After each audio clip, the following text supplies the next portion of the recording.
And bioidentical hormone replacement is not about labs. It's about how you feel and what your goals are for wellness. A lot of women are afraid of taking too much hormone, and too much is how much your body can handle and how you handle those hormones once that you're putting them in your body.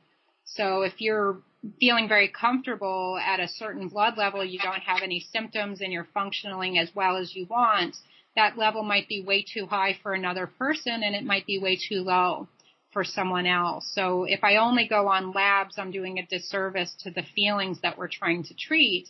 And if I only go on feelings, I'm being irresponsible. So we have to look at both elements when we're looking at labs.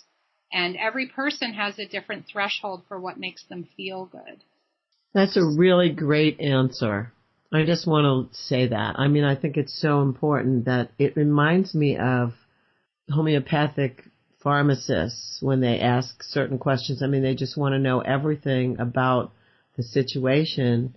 So that's the only time, except in dealing with naturopaths like yourself, that I understand that the doctor, or in this case what I'm mentioning, the pharmacists, ask people about their lifestyle and everything, take it into balance with the blood test. They don't just go by what is said in some kind of a fancy test. And I think it's so important. I don't think we can stress it enough. Absolutely. And my education includes extensive homeopathic training. And although I'm not personally a practicing homeopath, I think some of my best medical training was actually through my homeopathic medical shifts because of the specific detail to the person in front of you and not the cohort. You know, many doctors prescribe based on, well, you're 55 and 55-year-old women need this. And I know better than to fall for that.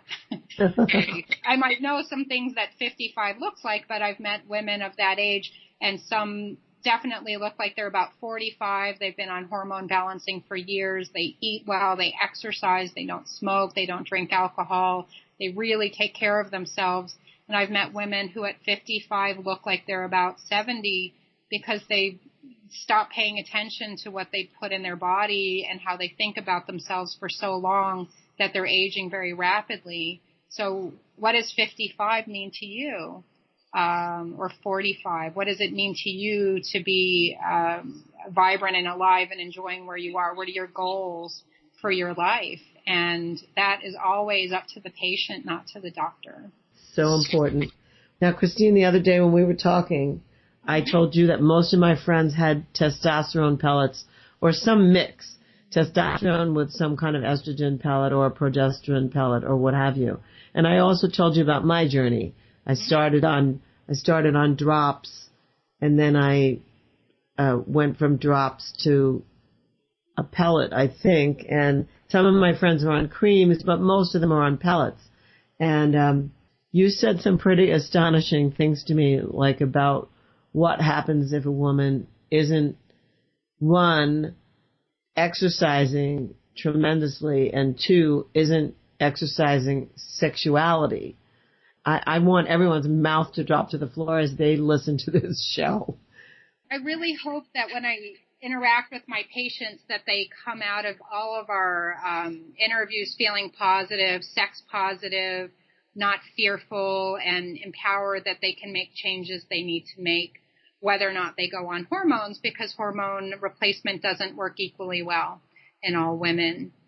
And the only way you can really learn this is by seeing hundreds and hundreds of women asking the same questions again and again, but actually looking at them, because the physical person who walks in the room tells you a lot of information by the way they're built, how they're, whether or not they're very overweight, how the fat and breast distribution works on their body. That tells me some information about how their body uses estrogen and testosterone.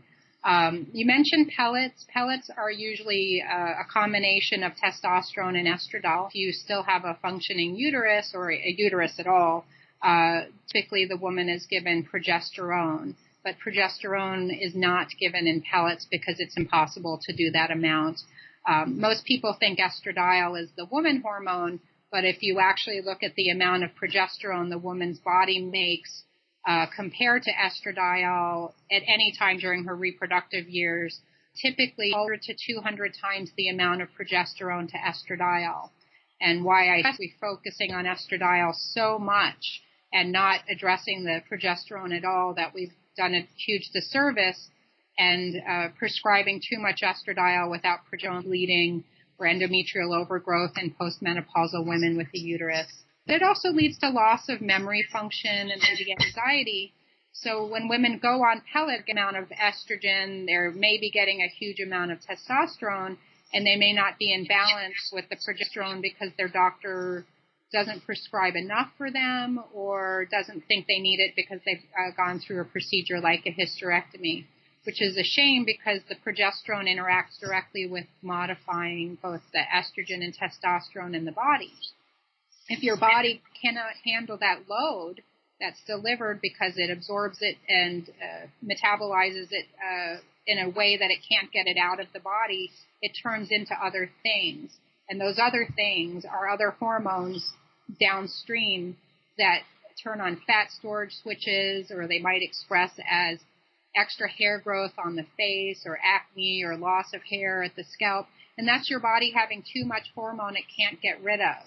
And so if you're prescribing hormone replacement, you have to have a sense of how does the body handle the hormones that you had when you were growing up. So women who've always had a hard time with fibroids of the breast or uterus, or a long history of heavy bleeding periods, maybe they've had their gallbladder out, they're very estrogenic and they probably don't need a lot of testosterone, but similarly, they need a lot of help in the liver to handle those hormones so they don't start turning on all the growth and fat storage hormones once the pellets are in the body. And if they're drinking a lot of alcohol, that'll change how it interacts. If they smoke, it's a bad idea. But the liver is where the action is for getting rid of it, detoxifying and eliminating hormones. And a good history will give me an idea of what your body was doing before I saw you.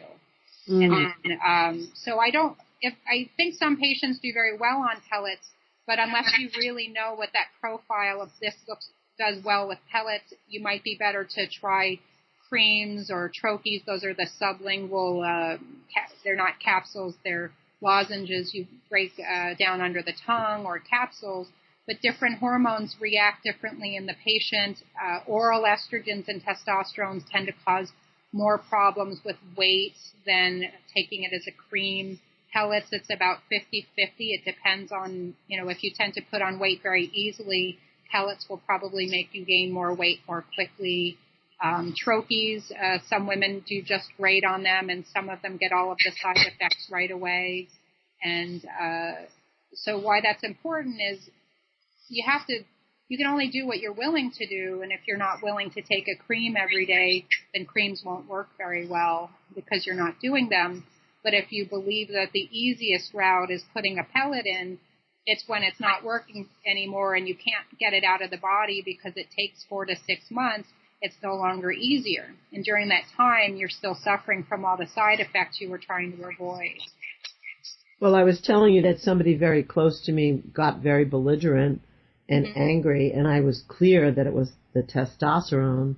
Mm-hmm. I suggested to her that she might want to go off the pellet for a while and see, and it's amazing how after she didn't get her next pellet insertion, she actually calmed down. And one of the things you said to me, you asked me was, does she have a active sex life? And I said to you, no. So talked about that because something about, exercise and also exercising sexual, having a great sex life are so important to being able to expend this testosterone.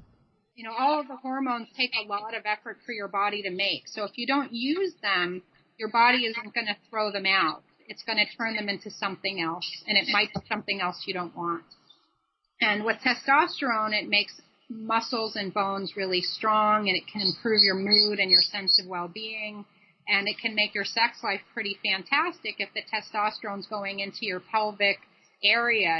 For men, that's obviously the penis. For women, the clitoris and the vulva and the vagina all need testosterone to be sensitive and receptive and a little bit durable so you can have stamina during sex. So I like testosterone for women, but too much testosterone doesn't make you sexier, because if your body isn't absorbing it, then it's going to turn into fat-storing hormones or make you a little moodier. So I have a rule with my patients when they're on it that they have to use it up with exercise and they have to use it up with sex, or it'll all turn into the fat storage hormones or go to the fat bank. And you have to remember this. If you're on a high dose of testosterone and you work out all the time and you're feeling good, you probably won't run into problems. But if you're on a high dose of testosterone and you injure yourself or some kind of family problem comes up where you're not exercising, you still have to get rid of that testosterone. And if you're not directing it towards the muscles and bones, you're not directing it towards the pelvis and the blood flow in that tissue through sexual activity, it's going to still stay in the body and start turning on all that fat storage that you're trying to avoid. And that's true even if you're not on hormones, but hormones in that sense are like fertilizer. They are growth hormones that exaggerate or stimulate areas of growth. And if it's not sexual growth or muscle and bone growth, it's going to be belly fat growth, which nobody wants. No, nobody wants. Nobody wants. That's great, Christine. Thanks so much for that explanation. Well, when men reach around 50, 45, 50, I feel like they also have a drop in their hormones, and it affects them sexually and weight-wise and et cetera. All the things we've just talked about, women just not sometimes as obvious. What do you have to say about that? Oh, well, I have some things to say about andropause, I think is the term we're calling it now. And that's recognizing that vague period of time in which a man might become aware that he's not 25. Okay. And that might be that it's self-assessed because he doesn't feel as good as he used to, or it might be because he's trying to have an intimate relationship with a partner and he's unable to fulfill the sexual aspect of the relationship in the way that he desires.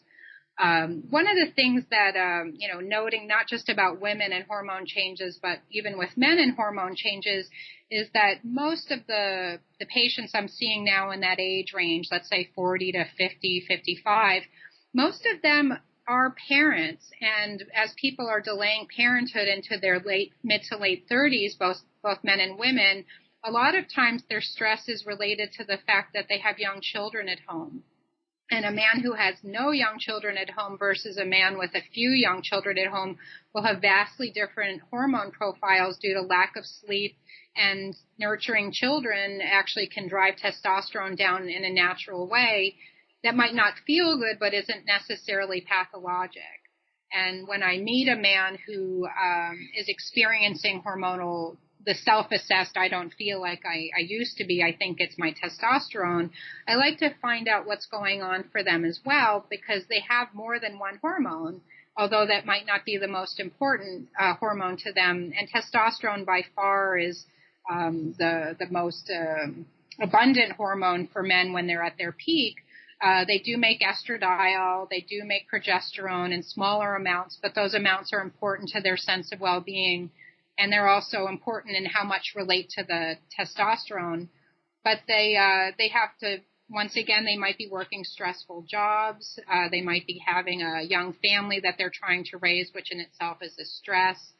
They might have a history of having abused steroids. And I don't see that in women, but it's very common in men. When they were younger, they might have taken something from the gym or a pro-hormone from the vitamin shop where they were picking something up and tried something they shouldn't have tried, and that really can affect their later ability to make their own testosterone.